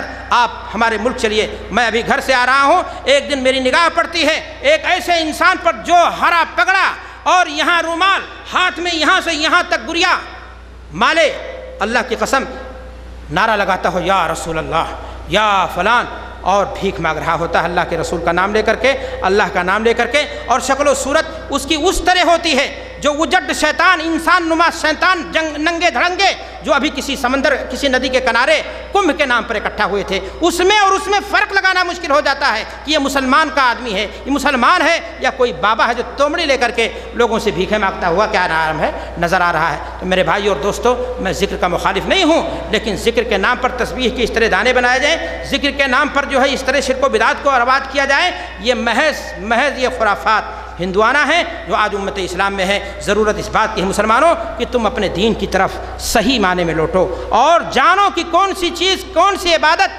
کیسے اللہ کے رسول صلی اللہ علیہ وسلم نے مشروع فرمائی ہے، اس کو اسی انداز سے برتنے کی کوشش کرو، اور اگر ایسا آپ نے کیا تو یقین مانیں آپ کی زندگی، آپ کی دنیا بھی سنور جائے گی اور آپ کی آخرت بھی سنور جائے گی۔ میرے بھائی اور دوستو، بات چل رہی تھی ہندوانہ رسوم و رواج کے تعلق سے کہ موجودہ دور کا مسلمان کہاں تک اس سے متاثر ہوا ہے۔ میں عرض کرنا چاہتا ہوں کہ اللہ کے رسول صلی اللہ علیہ وسلم نے کسی بھی کام کے شروعات کے لیے کیا طریقہ بتایا ہے۔ ایک مسلمان اپنے کسی کام کو کیسے شروع کرتا ہے؟ اللہ کے نام سے۔ کیسے شروع کرتا ہے؟ اللہ کے نام سے۔ کوئی مسلمان اپنا کوئی بھی کام ہو اللہ کے نام سے کیا کرتا ہے؟ شروع کرتا ہے۔ لیکن ایک ہندو اپنا کام کس کے نام سے شروع کرتا ہے؟ ہاں، گنیش کے نام سے۔ یہ وہی مہادیو کا بیٹا ہے گنیش۔ اوم شری اوم گنیش نما، یا اس طرح کے الفاظ، آداب عرض ہو فلان کو، اسی طرح وہ اپنے کام کی کیا کرتا ہے؟ شروعات کرتا ہے۔ اپنے کسی گھر کی بنیاد کیسے ڈالتا ہے؟ ناریل توڑ کر کے۔ مسلمان آج کیا کرتا ہے ذرا دیکھ لیجئے۔ ایک مسلمان کو اللہ کے رسول صلی اللہ علیہ وسلم نے تعلیم دی تھی کہ جب گھر سے نکلو تو بسم اللہ توکلت علی اللہ ولا حول ولا قوت الا باللہ، گاڑی کے پاس پہنچو بسم اللہ، بیٹھ لو گاڑی میں، گاڑی اسٹارٹ کرو، پڑھو کیا دعا، سبحان الذی سخر لنا ھذا وما كنا له مقرنین، پوری دعا پڑھ جائے۔ لیکن آج کا مسلمان، اللہ کی قسم حیرت ہوتی ہے کہ کیسا مسلمان ہے، کس زمانے کا مسلمان ہے، کہاں گیا اسلام، کہاں گئے مسلمان، کون ہے ایمانی غیرت کا تقاضا جس کے یہاں ڈھونڈا جائے۔ گاڑی چالو کر رہا ہوتا ہے، اسے دعا یاد ہی نہیں، وہ جانتا ہی نہیں کہ سبحان الذی اسریٰ بعبدہ لیلا، کیا نام ہے، سبحان الذی سخر لنا ھذا، یا اس طرح کی کوئی دعا بھی ہے۔ وہ کیا کرتا ہے، گاڑی اسٹارٹ کرتا ہے، کہتا ہے یا پیر استاد بابا، گاڑی شروع کر رہا ہوتا ہے، چلانے کی کوشش کر رہا ہوتا ہے، کس کے نام پر، اپنے گرو جی کے نام پر جس نے اسے گاڑی سکھایا ہے، کہتا ہے یا پیر استاد بابا۔ یہی نہیں بلکہ اگر کوئی شخص کشتی میں سوار ہے، سمندری جہاز میں بیٹھا ہوا ہے، اور خدا نخواستہ وہ سفینہ، وہ کشتی، وہ جہاز سمندری طوفانوں سے گھر جائے، تو وہاں مدد کے لیے پکارا جاتا ہے یا خواجہ خضر بابا، یا غوث، یا عبد القادر جیلانی، یا علی المدد، مولا علی المدد۔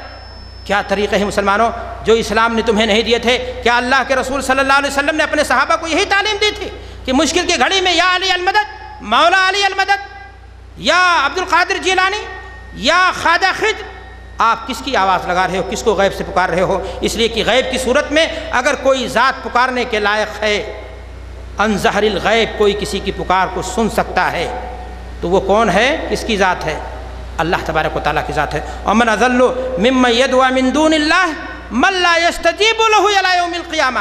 سمندر کی پنہائیوں میں، اس ساتوں میں، وہاں سے تمہاری پکار تمہارا یہ مردہ سن لیتا ہے جو ہزاروں میل کی دوری پر تم بیٹھا ہوا ہے۔ اور حیرت ہوتی ہے ہمیں ان لوگوں سے جو توحید کے قلعے کے سب سے بڑے محافظ ہونے کا دعویٰ کرتے ہیں، جو بیٹھے بیٹھائے بڑے بڑے دارالعلوم میں قراردادیں پاس کرتے ہیں اور لوگوں کے خلاف اس طرح کی باتیں کہتے ہیں کہ یہ لوگ شر پھیلاتے ہیں، لیکن ان کو اور ان کے بزرگوں کی زندگی کو دیکھ لیا جائے تو ان کے یہاں بھی یہ معاملہ کچھ پیچھے نہیں نظر آئیں گے۔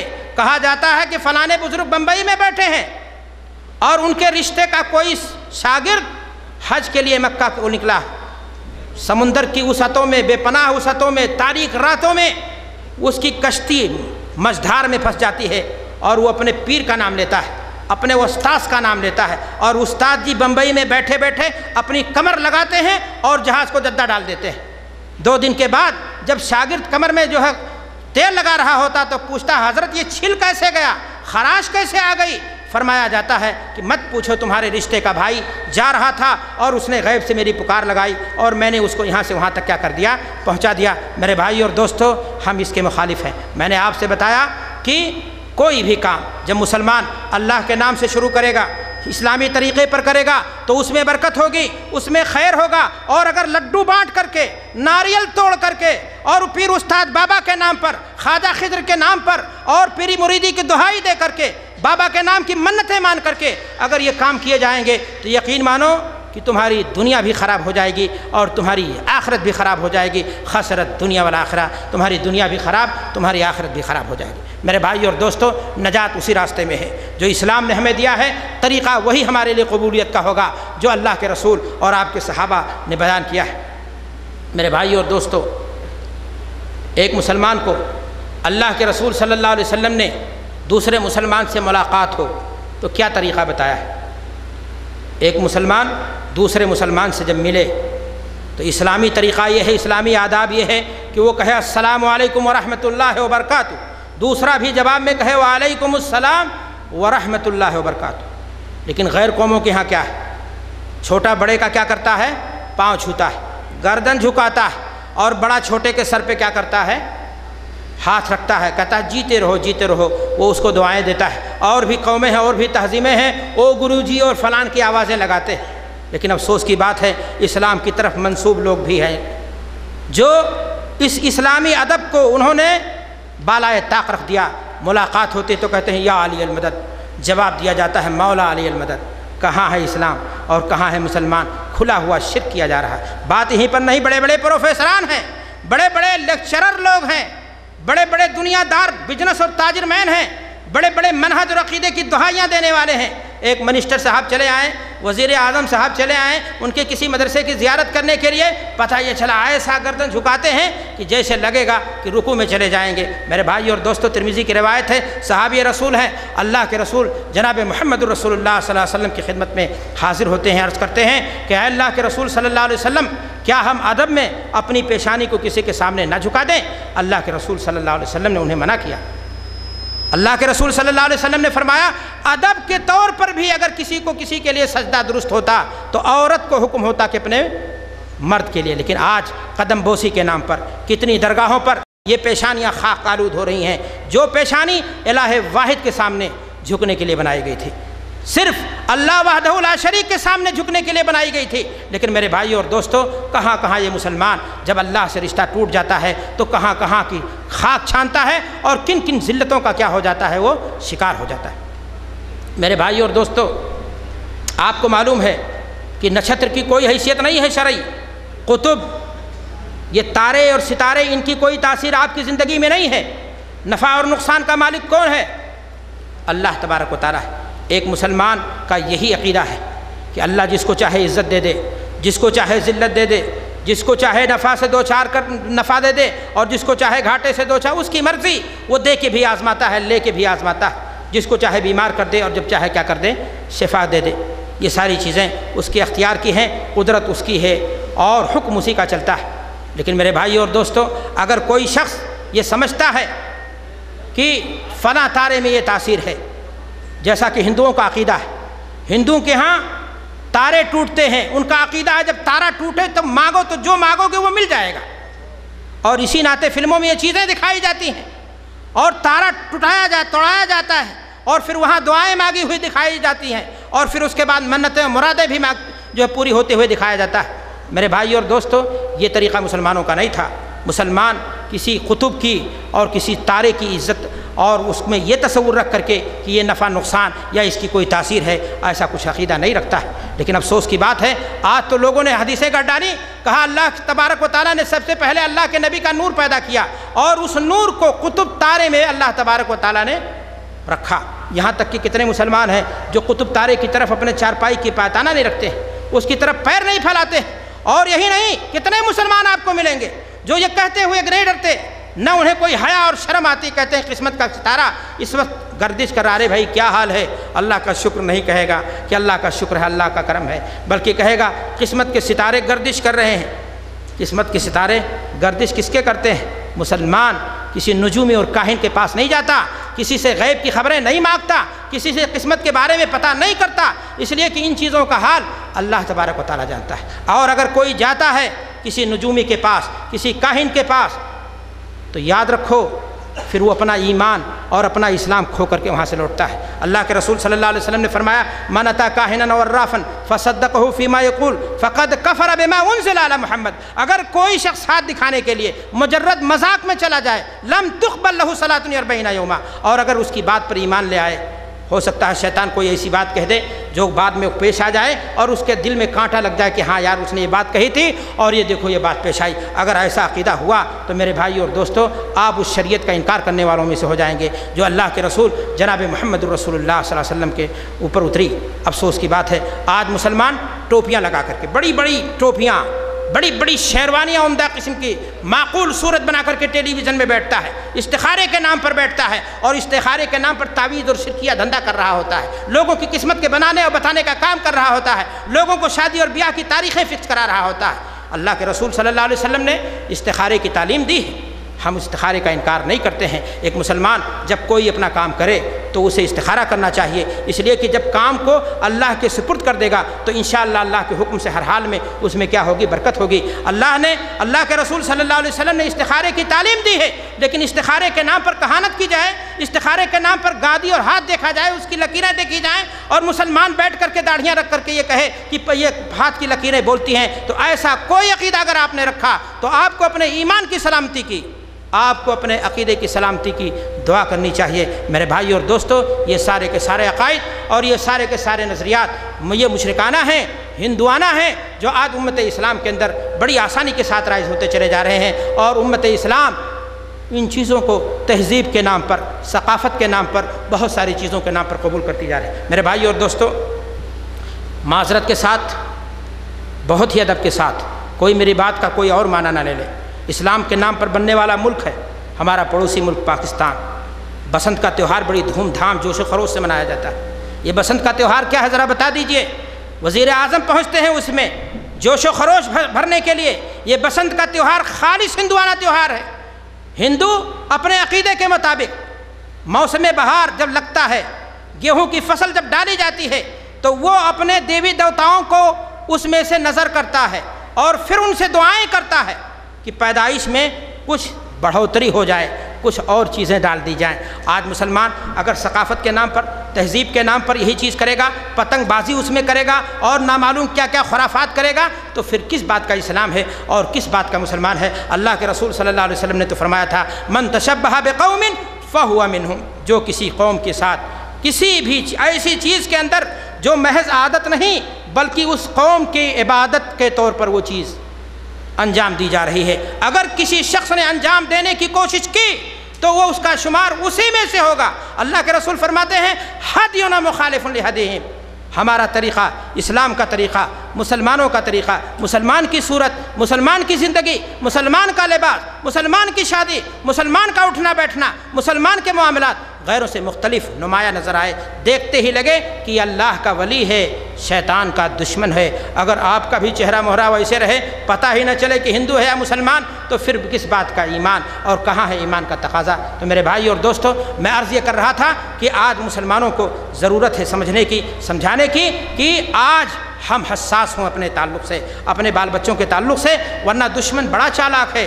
ٹیلی ویژن کے ذریعہ، سیریلوں کے ذریعہ، ٹیکنالوجی کے ذریعہ آج ہمارے گھروں میں بڑی آسانی کے ساتھ گھسا ہوا ہے، اور ہم ہیں ثقافت کے نام پر، تہذیب کے نام پر، تقدم کے نام پر، ضرورت کے نام پر اسلام کی روایات کو، اسلامی تہذیب کو، اسلامی ثقافت کو نظر انداز کرتے چلے جائیں۔ آپ سے میں پوچھنا چاہتا ہوں، ویلنٹائن ڈے کیا یہ ہندو لڑکیاں ہی مناتے ہیں؟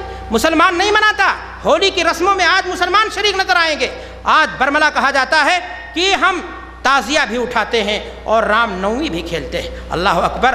نہ تو رام میں فرق ہے نہ رحیم میں فرق ہے۔ اگر رام اور رحیم میں فرق نہیں رہ گیا تو پھر اسلام کی بالادستی کا معنی کیا ہوگا؟ میں آپ کو بتانا چاہتا ہوں، شرک کا سب سے بڑا موجودہ مجرم جو جہنم واصل ہو گیا، اس نے کسی وقت بسنت کے تہوار کو پاکستان میں جب بڑے جوش و خروش سے منایا گیا تھا تو اس نے کہا تھا کہ ہمیں خوشی ہوتی ہے کہ پاکستان جیسے ملک میں بسنت کے تہوار کو دھوم دھام سے منایا جانا ہندوانہ تہذیب اور ثقافت کی یہ جیت ہے۔ اور اگر مسلمانوں نے اس تہذیب کو پہلے قبول کر لیا ہوتا تو بہت سارے لوگوں کو چھتوں سے کود کر جان دینے کی ضرورت پیش نہ آئی ہوتی، بہت سارے خونوں کو جو خون بہا ہے وہ اس کی ضرورت پیش نہ آئی ہوتی۔ میرے بھائی اور دوستو، ہم اس طرح کی حرکتیں کر کے غیروں کے لیے نہیں بلکہ اسلام اور مسلمانوں کی رسوائی کا کیا بن رہے ہیں؟ سبب بن رہے ہیں۔ میرے بھائی اور دوستو، میں عرض یہ کر رہا تھا کہ ایک مسلمان کو چاہیے کہ وہ زندگی کے تمام مسائل کو جاننے کی کوشش کرے، پرکھنے کی کوشش کرے۔ یہ مسلمان کا اپنا عقیدہ الگ ہے، مسلمان کی اپنی عبادت الگ ہے، اور اسی طریقے سے میرے بھائیوں مسلمان کا اپنا تہوار الگ ہے۔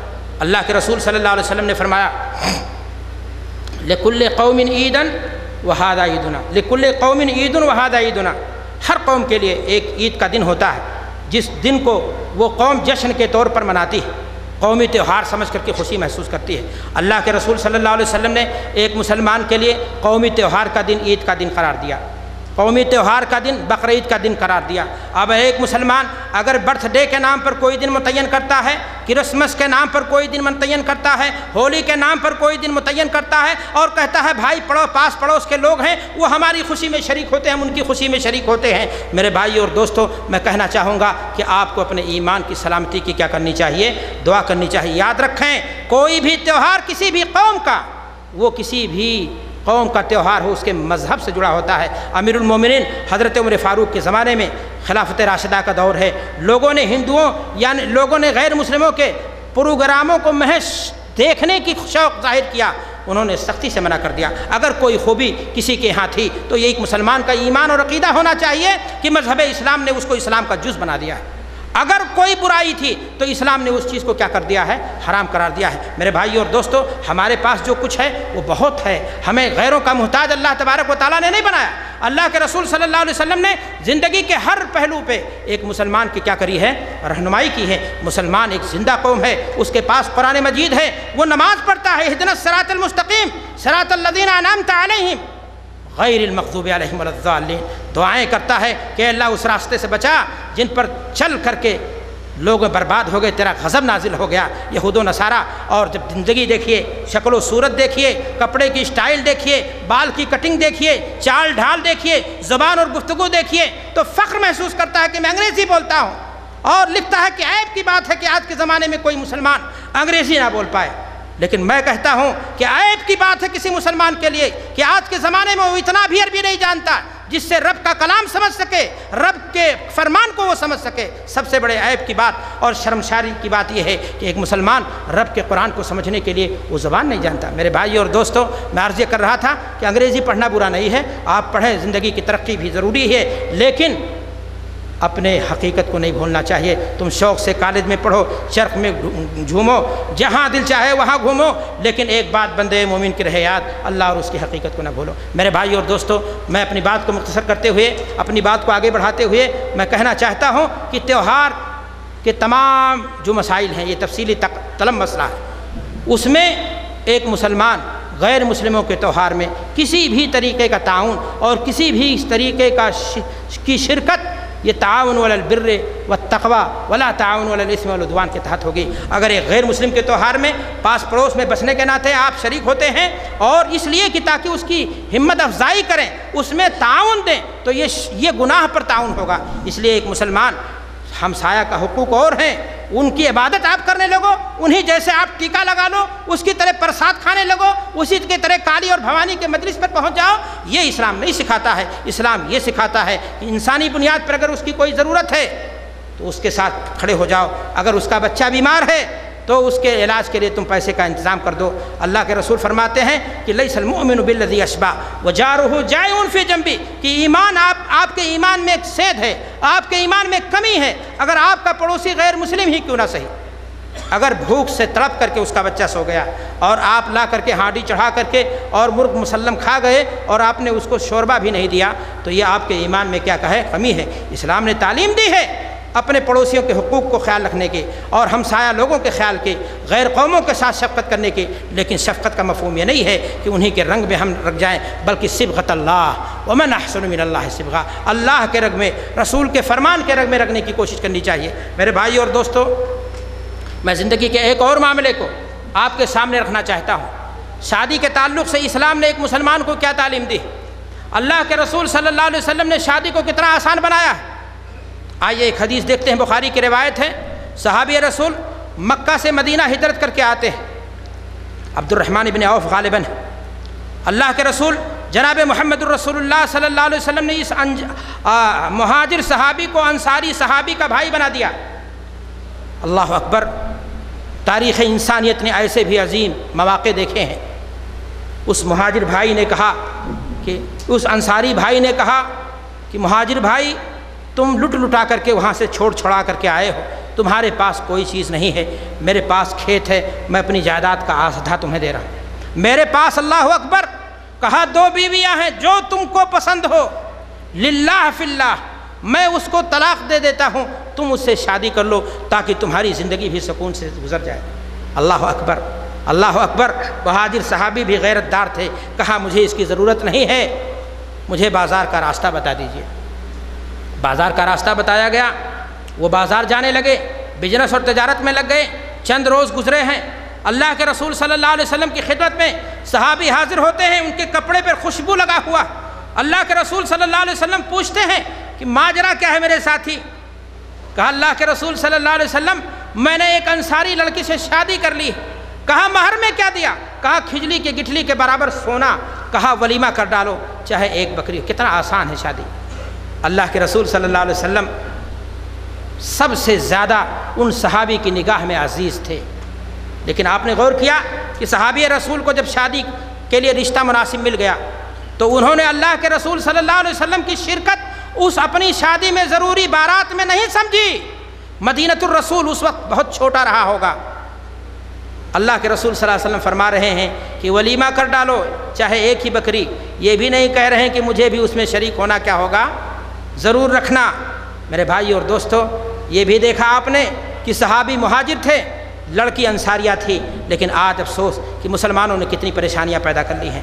آج شادی کے لیے اعلان آتا ہے فلاں برادری کی لڑکی ہے، معقول صورت ہے، فلاں برادری سے معقول رشتہ مطلوب ہے۔ اسلام تو ایک برادری تھی۔ ذات پات کا یہ فتنہ، صدیقی اور پٹھان، خان اور چودھری اور انصاری اور فلان، یہ ساری نسبتیں میرے بھائی اور دوستو یہ غیر قوموں کی تھیں۔ کوئی برہمن تھا، کوئی شودر تھا، کوئی چھتری تھا، کوئی اس میں چمار تھا، انہوں نے لوگوں کو انسانی طبقات میں بانٹا رکھا اور آج تک بانٹ رکھا۔ بلکہ معلوم ہے آپ کو، آپ اگر برہمن ہو، اللہ کی قسم آپ آج اسلام لے آؤ، آج بھی اس کا مذہبی طبقہ یہی کہے گا کہ بھرشٹ ہو گیا، یہ ناپاک ہو گیا، یہ پلید ہو گیا۔ اگر یہ آپ اس کے برتن کو چھو لو تو اس کا برتن ناپاک ہو جاتا ہے۔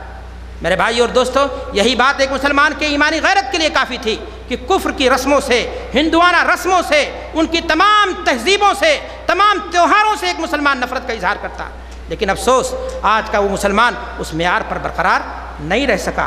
آج کا مسلمان زندگی کے تمام مسائل کو آپ دیکھ لیجئے۔ میں نے کہا شادی کے تعلق سے اللہ کے رسول نے فرمایا اذا جاءکم من ترضون دینہ امانتہ فزوجوہ، ایسا شخص تمہارے بیٹی کا رشتہ لے کر کے آئے جس کے دین سے اور ایمان سے تم مطمئن ہو تو اپنے بیٹی کا رشتہ اسے دے دو۔ اللہ کے رسول نے یہ نہیں کہا کہ ڈاکٹر ہونا چاہیے یا ماسٹر، صدیقی ہونا چاہیے یا انصاری، پٹھان ہونا چاہیے یا چودھری۔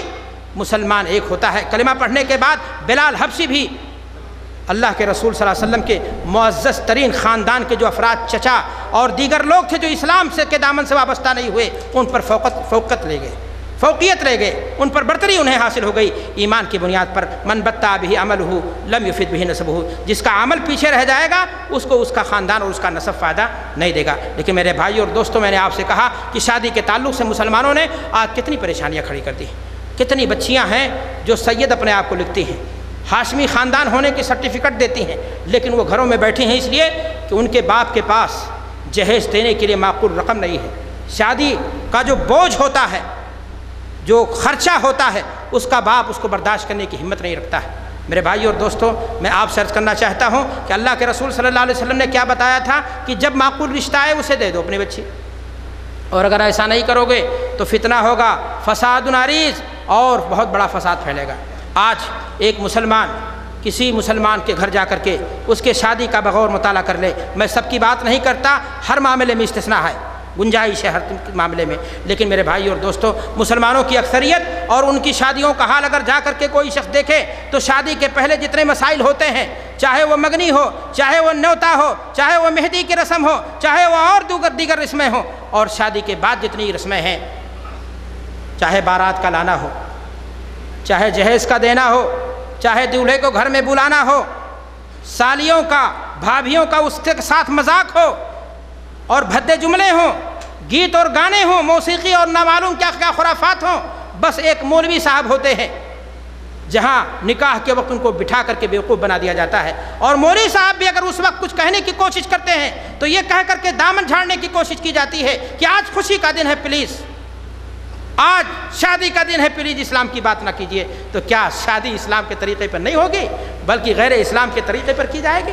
آج ہندو تہذیب تمہارے گھر میں ناچے گی، آج ہندو تہذیب تمہارے آنکھوں کے سامنے ناچے گی، آج تمہاری بہو ناچتے ہوئے آئے گی، آج تمہاری بہو بے پردہ ہو کر کے آئے گی، آج تمہارا داماد تمہاری چھوٹی بیٹی کا دوپٹہ کھینچے گا، آج تمہاری بہوؤں کے ساتھ مذاق اڑائے گا، اس کے ساتھ نو آباش گنڈے بھی تمہارے گھر کے آنگن میں آئیں گے، اور وہ ساری کچھ حرکتیں ہوں گی جو آج فلموں میں دکھائی جاتی ہیں۔ چاول پھینکا جائے گا، دول پھینکا جائے گا، دواری کا چار کیا جائے گا، اور ساری خرافات بھی کی جائے گی، اور اس کے بعد کہا جائے گا سنت کے مطابق شادی مکمل ہو گئی، خانہ آبادی مکمل ہو گئی۔ میرے بھائیو اور دوستو، مسلمانوں، اپنے اعمال کا محاسبہ کرو، اپنے آپ کو سوچو، دیکھو، اپنی زندگی کا مطالعہ کرو۔ میں کہنا چاہتا ہوں، قرآن میں اللہ فرماتا ہے یا ایھا الذین آمنوا ادخلوا فی السلم کافہ۔ اے مسلمانوں، اللہ کی یہ نعمت ہے، یہ احسان ہے کہ تم مسلمان ہو، ورنہ اس روئے زمین کی اکثریت مشرک ہے۔ اللہ نے تمہیں مسلمان، تمہیں حالت ایمان میں رکھا ہے، جس حالت میں بھی آپ ہیں، لیکن آپ اس کا خیال رکھو۔ میرے بھائی اور دوستو، اللہ کے دین میں مکمل طور سے داخل ہو جاؤ۔ آپ کی اپنی مرضی چلے گی، کپڑا اپنی مرضی کا رہے گا، پینٹ آپ کے ٹخنے سے نیچے رہے گی۔ مولوی صاحب اب کپڑے میں بھی آپ نے دین کی بات کر دی؟ یہاں تو انسان کی اپنی مرضی کا نتیجہ ہے۔ ایمان یہاں ہے، چہرے پہ داڑھی نہیں ہے تو کیا ہوا؟ اسلام میں داڑھی ہے، داڑھی میں اسلام نہیں ہے۔ یہ گستاخانہ جملے آج مسلمان نوجوان سناتا ہے۔ میرے بھائی اور دوستو، اگر تم مسلمان ہو، واقعی معنی میں تم اسلام میں مکمل طور سے داخل ہوئے ہو، تو میں تم سے پوچھنا چاہتا ہوں، تم اپنا چہرہ ٹونی بلیئر کی طرح رکھنا چاہتے؟ تم اپنا چہرہ بش کی طرح رکھنا چاہتے؟ اوباما کی طرح تمہارا چہرہ ہوگا؟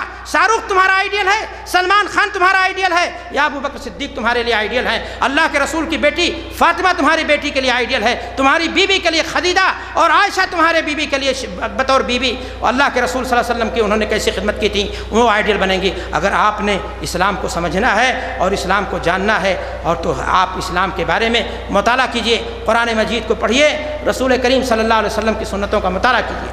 میرے بھائی اور دوستو، قرآن مجید میں ایک آیت اللہ فرماتا ہے وَمَن لَّمْ يَحْكُم بِمَا أَنزَلَ اللَّهُ فَأُولَٰئِكَ هُمُ الْكَافِرُونَ۔ جو شخص اللہ کے فیصلے کے مطابق فیصلہ نہ دے وہ لوگ کافر ہیں۔ ہمارے بھائی بہت سارے علماء کہتے ہیں اس آیت کا مفہوم تو حکومتوں سے جڑا ہوا ہے، جج جانے۔ میں آپ سے کہنا چاہتا ہوں اس آیت کا مخاطب، قرآن مجید کی آیات کا مخاطب ہر مسلمان ہے۔ ہر مسلمان اپنی زندگی کا اسٹیپ اور فیصلہ لے رہا ہوتا ہے۔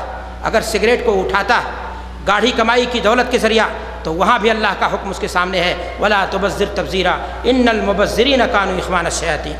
اس کا دل اسے مرامت کر رہا ہے کہ گاڑھی کمائی کی دولت کی محتاج تمہاری بیٹی ہے، تمہاری بوڑھی ماں ہے، تمہاری بیوی ہے، تمہارے بچوں کی تعلیم پر اس دولت کو خرچ ہونی چاہیے، لیکن اس کے باوجود بھی وہ آگ کا شعلہ لگاتا ہے، دھوئیں اڑاتا ہے، گولا بناتا ہے، نقاریاں کرتا ہے اور سمجھتا ہے ترقی کا معراج حاصل ہو گیا، ٹینشن دور ہو گیا، گناہ کر کے کہتا ہے ٹینشن دور ہو گیا۔ ٹینشن دور کرنے کے لیے اللہ کا ذکر تھا، اللہ کی یاد تھی، فریاد تھی، دعائیں تھیں، اللہ سے التجا اور فریاد انبیاء نے کیا تھا، حضرت ابراہیم نے کیا تھا، یونس نے کیا تھا، آخری نبی حضرت محمد رسول اللہ صلی اللہ علیہ وسلم نے کیا تھا۔ مشکل پریشانی آئی تھی تو تمہیں اللہ کا سہارا لینا چاہیے تھا، اللہ سے فریاد کرنی چاہیے تھی، لیکن نہیں، سگریٹ کے سگارے سے اور نیٹ کھول کر کے کرتا ہے۔ میرے بھائی اور دوستو، میں عرض یہ کرنا چاہتا ہوں کہ اگر تم مسلمان ہو تو جان لو قرآن مجید کی آیت کریمہ آپ کے سامنے ہمیشہ کھڑی ہے۔ وَمَن لَّمْ يَحْكُم بِمَا أَنزَلَ اللَّهُ۔ اپنی شادی کے لیے آپ نے لڑکی کیسی چنی؟ معیار ایشوریا رائے کا ہونا چاہیے یا فاطمہ جیسی نیک، خدیجہ جیسی وفا شعار؟ آپ کے ہاں حسن اور خوبصورتی معیار ہے۔ تنکح المرأة لأربعین لمالها ولجمالها ولحسبها ولدینها۔ اللہ کے رسول فرماتے ہیں فاظفر بذات الدین تربت یداک۔ اگر تم دیندار عورت کو ترجیح نہ دو گے تو تمہارے ہاتھ خاک آلود ہو جائیں گے۔ مسلمانوں، تم نے کپڑا سلایا، تم نے معاملہ کیا، تم نے کسی کو دوست بنایا، ہر جگہ اسلام تمہارے سامنے ہے، قرآن کا حکم تمہارے سامنے ہے۔ فیصلہ تمہیں لینا ہے کہ تم اسلام کے مطابق لیتے ہو، مسلمان کے مطابق لیتے ہو، متبع رسول ہونے کا فریضہ انجام دیتے ہو، یا تم اپنے نفس کے پجاری ہو، اپنے نفس کے بندے ہو۔ یاد رکھو، یہ انسان کا دل قلوب العباد بین اصابع الرحمن، اللہ کے دو انگلیوں کے درمیان انسان کا دل ہے۔ وہ دل اگر خراب ہو گیا تو پھر جان لیجئے القلب ملک والاعضاء جنودہ۔ اگر دل آپ کا خراب ہو گیا، نفس سے جڑ گیا، تو پھر آپ کے اعمال خراب ہوتے چلے جائیں گے، آپ کو نیکیوں کی توفیق نہیں ہوگی، آپ برائیاں کرو گے، آپ کے دل میں نفرت تک نہیں جگے گی۔ اس لیے مسلمانوں، اپنے نفس کا تزکیہ کرو، اپنے آپ کو کتاب و سنت سے جوڑو، اپنے آپ کو اللہ کے رسول صلی اللہ علیہ وسلم کو آئیڈیل تسلیم کرو، آپ کے صحابہ کو آئیڈیل تسلیم کرو اور ان کے مطابق زندگی گزارنے کی کوشش کرو۔ رب کریم سے دعا ہے کہ پروردگار عالم ہمیں توفیق دے کہ ہم اسلام کے معیار پر اپنے اخلاق کو سنوار سکیں۔ الہ العالمین، ہم جب تک جئیں ایمان اور اسلام پر جئیں، جب ہمارا خاتمہ ہو تو ایمان اور اسلام پر ہو۔ الہ العالمین، اگر ہماری زندگی میں کہیں دھوکے سے بھی کچھ غلطیاں ہیں عقائد میں تو رب کریم تو ہمیں اس کی اصلاح کی توفیق عطا فرما۔ اس لیے کہ ایک مسلمان کو سب سے زیادہ عقیدے کے تعلق سے دھیان دینا چاہیے۔ عبادات اسی صورت میں قبول ہوں گی جب اس کے عقیدے میں اصلاح ہوگی۔ میرے بھائی اور دوستو، ہم کوشش کریں، ہم اللہ سے دعا کریں کہ الہ العالمین ہمارے دلوں کو اسلام کی بنیاد پر ملا دے۔ ہم میں کوئی ایرانی، کوئی تورانی، کوئی پاکستانی، کوئی ہندوستانی نہیں، بلکہ اسلام کی بنیاد پر، ایمان کی بنیاد پر ہمیں ایک دوسرے سے محبت اور ایک دوسرے سے دشمنی کی توفیق عطا فرما دے۔ وآخر دعوانا الحمدللہ رب العالمین۔